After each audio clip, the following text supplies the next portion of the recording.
지난달 10만 원을 들고 마트에 갔습니다. 장바구니에 수입 돼지고기 한 팩, 망고 2개, 고등어 3마리를 넣었을 뿐인데 계산대 화면에 찍힌 숫자는 9만 8천 원이었어요. 1년 전이라면 같은 돈으로 소고기까지 넣고도 거스름돈이 남았습니다. 줄어든 건 장바구니 속 식재료만이 아니에요. 당신의 통장 잔고, 월급의 실질 구매력, 한 달을 버티는 체력까지 동시에 깎이고 있죠.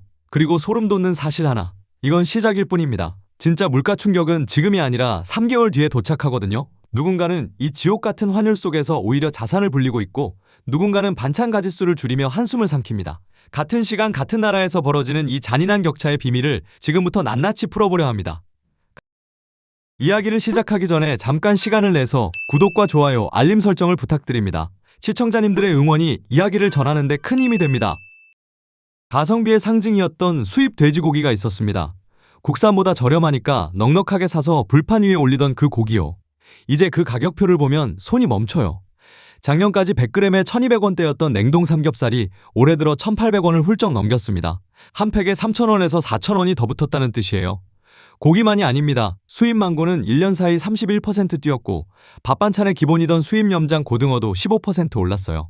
아이들 간식으로 사던 바나나, 아침마다 갈아 마시던 오렌지 주스, 전부 가격표가 바뀌었죠. 바뀌지 않은 건 딱 하나, 당신의 월급 명세서뿐이었습니다. 마트에서 계산을 마치고 영수증을 확인하는 순간의 그 감정, 분명 느껴보셨을 거예요. 배신당한 기분이에요. 아끼려고 수입산을 골랐는데 그 수입산이 예전 국산 가격을 추월해버린 겁니다. 절약이라는 선택지 자체가 증발한 셈이죠. 한 달 식비로 잡아둔 50만 원이 셋째 주에 이미 바닥을 드러내요. 넷째 주는 냉동실에 남은 것들로 버텨야 합니다. 이건 가계부를 잘못 쓴 게 아니에요. 당신의 돈이 예전과 같은 돈이 아니게 된 겁니다. 문제는 이 현상이 일시적 기분 탓이 아니라는 데 있어요. 통계청 소비자 물가지수를 보면 신선식품 지수는 올해 들어 매달 전년 대비 5%에서 8%씩 상승하고 있습니다. 체감 물가는 그보다 훨씬 높죠. 왜냐하면 우리가 매일 사는 품목일수록 가격 상승폭이 크기 때문이에요. 한 달에 한 번 사는 세제가 5% 오른 건 잘 모르지만 이틀에 한 번 사는 달걀과 고기가 20% 오르면 온몸으로 느끼거든요. 그 온몸의 감각이 지금 대한민국 수천만 가구에 부엌에서 동시에 울리고 있습니다. 그런데 이 알람의 진짜 원인은 마트 진열대가 아니라 훨씬 더 거대한 곳에 있었어요. 숫자 하나를 기억해주세요. 1400. 지금 원달러 환율이 머물고 있는 자리입니다. 불과 2년 전만 해도 1200원대에서 오르내리던 환율이 어느 순간 1300원을 뚫더니 이제는 1400원대에 눌러앉았어요. 눌러앉았다는 표현이 중요합니다. 잠깐 올라갔다 내려오는 게 아니라 이 높이를 바닥으로 삼고 자리를 잡아버렸다는 뜻이거든요. 이걸 경제학에서는 고환율의 고착화라고 부릅니다. 고착화. 이 단어가 주는 무게감을 느껴보세요. 돌아갈 수 없다는 선언과 다름없어요. 환율이 1200원에서 1400원으로 올랐다는 건 단순히 해외여행이 비싸졌다는 얘기가 아닙니다. 당신 지갑 속 만원짜리 한 장의 국제적 구매력이 약 15% 증발했다는 뜻이에요. 만원으로 살 수 있었던 8달러어치 물건이 이제 7달러어치로 쪼그라든 겁니다. 통장에 찍힌 숫자는 그대로인데 그 숫자가 살 수 있는 세계는 확실히 좁아졌죠. 연봉 5천만 원을 받는 사람이라면 달러 기준으로 환산했을 때 2년 전보다 연봉이 약 750만 원어치 줄어든 셈이에요. 회사에서 감봉을 당한 적도 없는데 보이지 않는 손이 당신의 연봉을 깎아먹고 있었던 겁니다. 왜 이렇게 됐을까요? 미국 연준이 고금리를 장기간 유지하면서 전 세계 달러가 미국으로 빨려 들어갔습니다. 달러가 귀해지니 달러 값이 오르고 달러 값이 오르니 원화 값이 떨어지는 구조예요. 여기에 한국의 수출 경쟁력 약화, 반도체 업황 둔화, 지정학적 리스크까지 겹치면서 원화는 더 깊이 가라앉았죠. 개인이 아무리 아끼고 절약해도 거시경제라는 거대한 파도 앞에서는 모래성을 쌓는 것과 다를 바 없었습니다. 당신은 아무 잘못도 하지 않았어요. 그런데 당신의 돈만 벌을 받고 있죠. 가장 잔인한 건 이 구조를 만든 사람은 따로 있는데 그 비용은 고스란히 마트 계산대 앞에선 당신에게 청구된다는 사실입니다. 그리고 이 와중에 오히려 웃고 있는 사람들이 있었어요.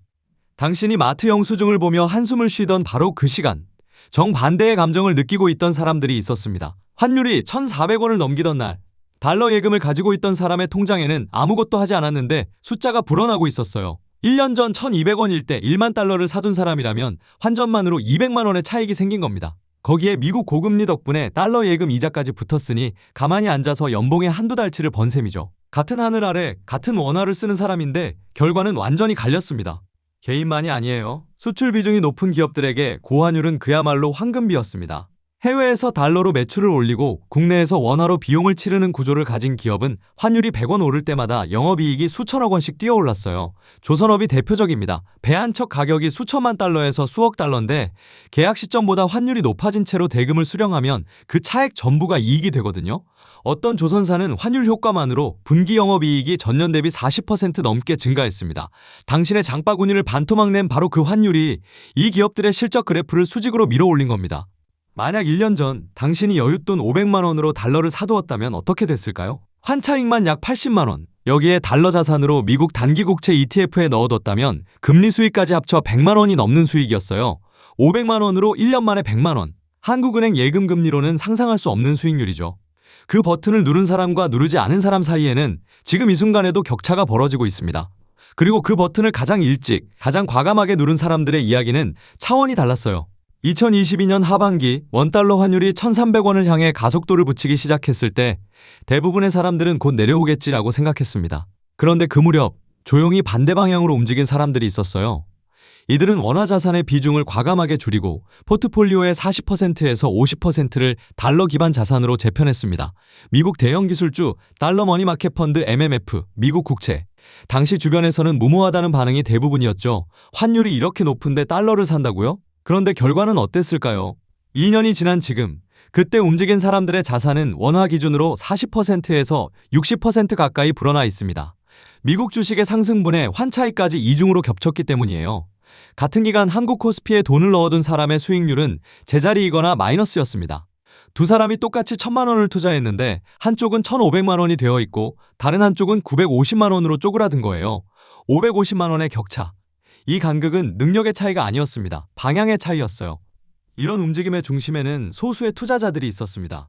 이 사람들의 공통점이 하나 있어요. 뉴스에서 환율 안정세라는 문구가 나올 때 그 이면에 깔린 구조적 흐름을 읽었다는 겁니다. 미국 연준의 긴축 사이클이 언제 끝나는지, 한미 금리 격차가 자본 유출에 어떤 압력을 가하는지, 한국의 경상수지 흑자 기조가 얼마나 버틸 수 있는지를 숫자로 따졌어요.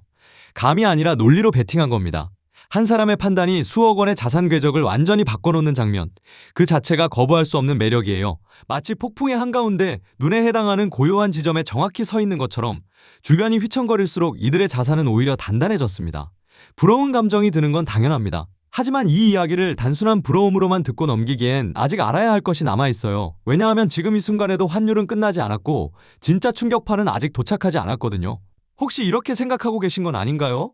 환율이 이미 오를 만큼 올랐으니 물가도 오를 만큼 올랐을 거라고, 최악은 지나갔을 거라고. 그 희망을 부수는 데이터가 있습니다. 한국은행이 발표한 분석에 따르면 환율이 10% 상승했을 때 소비자 물가에 미치는 영향은 1년에 걸쳐 천천히 스며듭니다.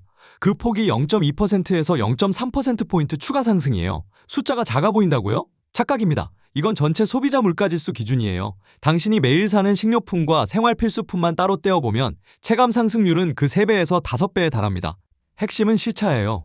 농축산물과 수입과일은 환율이 오르는 즉시 가격표가 바뀝니다. 산지에서 들어오는 순간 달러로 결제하니까요. 지금 마트에서 느끼는 물가 충격은 이 첫 번째 파도에 해당합니다. 그런데 두 번째 파도가 있어요. 공산품입니다. 세탁기, 에어컨, 자동차 부품, 화장품 원료, 의약품. 이런 제조업 제품들은 원자재를 수입하고 가공하고 유통하는 과정을 거치기 때문에 환율 상승분이 소비자 가격에 반영되기까지 2개월에서 3개월의 시차가 존재합니다. 다시 말해 지금 1,400원대 환율이 만들어낸 원가 상승분은 아직 가격표에 도착하지 않았다는 뜻이에요. 이게 왜 잔인하냐면 사람들이 이미 지쳐있기 때문입니다. 식비를 줄이고 외식을 포기하고 간신히 가계부의 균형을 맞춰놓은 상태에서 두 번째 파도가 밀려오는 거예요. 여름이 오면 에어컨 가격이, 가을이 오면 난방비와 의류 가격이 2개월에서 3개월 전에 환율을 반영한 새 가격표를 달고 나타날 겁니다. 줄일 수 있는 건 이미 다 줄였는데 청구서는 계속 온다면 그건 절약의 문제가 아니라 구조의 문제입니다. 당신이 아무리 허리띠를 졸라매도 환율이라는 보이지 않는 손이 그 허리띠를 다시 느슨하게 풀어버리는 거예요. 가장 성실하게 아낀 사람이 가장 큰 타격을 받는 이 구조 앞에서 분노하지 않는 것이 오히려 이상한 일입니다. 그리고 이 두 번째 파도의 한가운데에서 가장 먼저 무너지는 사람들이 있었어요. 가격을 올릴 수도 올리지 않을 수도 없는 그 잔인한 사이에 끼인 사람들이었습니다. 남대문 시장 지하 1층, 수입 식자재를 도매로 취급하는 한 상인이 있습니다. 이 사람은 매일 새벽 4시에 일어나 그날의 환율부터 확인해요. 1년 전만 해도 습관적으로 훑고 지나가던 숫자였는데 요즘은 그 숫자가 하루의 기분을 결정합니다. 수입 원가가 1년 사이 20% 넘게 올랐어요. 그런데 가격표를 못 바꿉니다.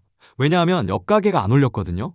옆가게도 속이 타들어가는 건 마찬가지인데 먼저 올리면 손님을 뺏길까봐 서로 눈치만 봐요. 결국 이윤을 깎는 쪽을 택합니다.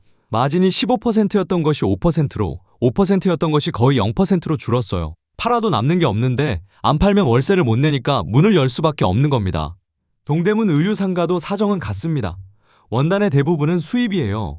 환율이 100원 오를 때마다 원단 한 롤 단가가 수만 원씩 뛰는데 완성된 옷 가격에 그걸 다 반영하면 온라인 최저가에 밀려 주문이 끊깁니다.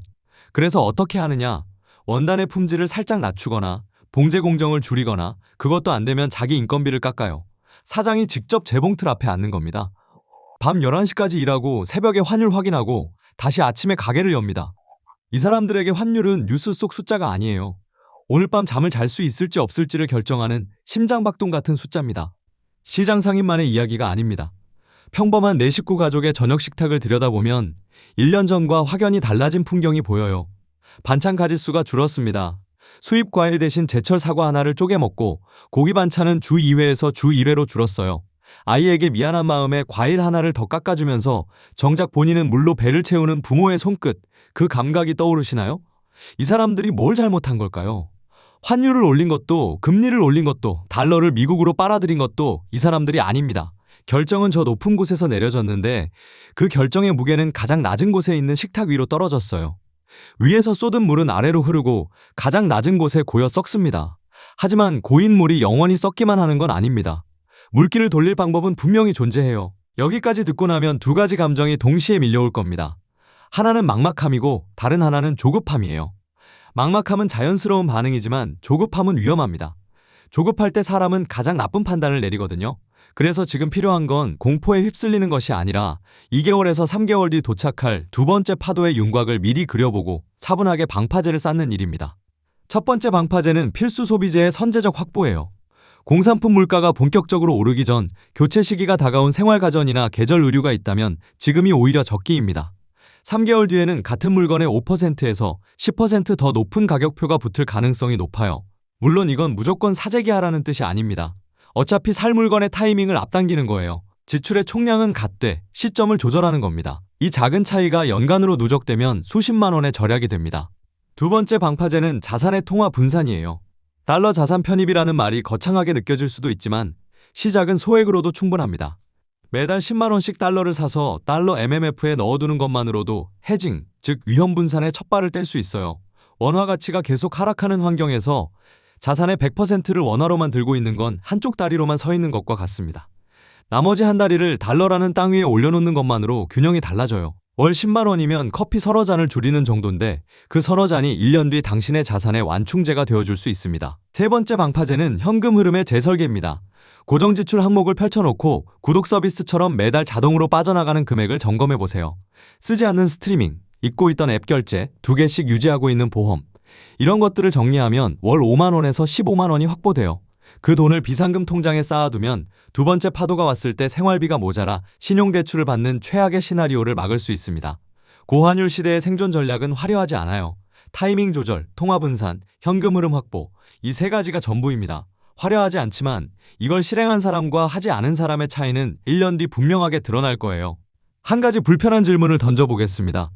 당신의 월급은 올해 얼마나 올랐나요? 3%? 5%? 운이 좋은 경우겠죠. 그런데 같은 기간 원화의 실질 구매력은 10% 넘게 떨어졌습니다. 연봉이 올랐는데 살림은 더 팍팍해지는 이 기묘한 감각, 착각이 아니에요. 숫자가 증명하고 있습니다. 월급은 명목상 그대로이거나 조금 올랐는데 그 월급이 살 수 있는 세계는 확실히 쪼그라들었어요. 이건 어느 한 해의 문제가 아닙니다. 구조적으로 그리고 장기적으로 우리의 노동 가치가 녹아내리고 있다는 신호예요. 누군가는 이 상황에서 소비를 줄이는 것만이 정답이라고 말합니다. 틀린 말은 아니에요. 하지만 한 발 더 들어가서 생각해보면 소비를 줄이는 것은 방어일 뿐 해법은 아닙니다. 물이 새는 배에서 바가지로 물을 퍼내는 것과 같아요. 아무리 열심히 퍼내도 구멍을 막지 않으면 배는 결국 가라앉습니다. 구멍을 막는다는 건 돈의 규칙 자체를 다시 배운다는 뜻이에요. 환율이 무엇이고 금리가 어떻게 내 자산을 갉아먹으며 인플레이션이라는 보이지 않는 세금이 매년 내 통장에서 얼마를 걷어가는지를 이해하는 겁니다. 이 규칙을 아는 사람과 모르는 사람 사이의 격차가 앞으로 10년 동안 극적으로 벌어질 거예요. 서글픈 현실이지만 동시에 이건 각성의 순간이기도 합니다. 마트 계산대 앞에서 느낀 그 배신감, 영수증을 보며 삼킨 한숨, 아이 반찬을 하나 줄이면서 느낀 미안함. 그 감정들이 단순한 불만으로 끝나면 아무것도 바뀌지 않아요. 하지만 그 감정이 질문이 되면 달라집니다. 왜 나는 성실하게 일하는데 살림은 더 어려워지는 걸까? 이 구조는 누가 만들었고 누구에게 유리하게 설계된 걸까? 내가 이 구조 안에서 할 수 있는 일은 무엇일까? 이 질문들을 품고 있는 사람은 이미 녹아내리는 시간 속에서 자기만의 방파제를 쌓기 시작한 겁니다. 최근 마트나 시장에서 가장 뼈저리게 물가 상승을 체감한 품목이 있다면, 혹은 지갑을 지키기 위해 눈물을 머금고 포기한 소비가 있다면 댓글로 여러분의 이야기를 들려주세요. 그 한 줄의 경험이 누군가에게는 자신만 힘든 게 아니라는 위로가 되고, 또 누군가에게는 현실을 직시하는 계기가 될 수 있으니까요.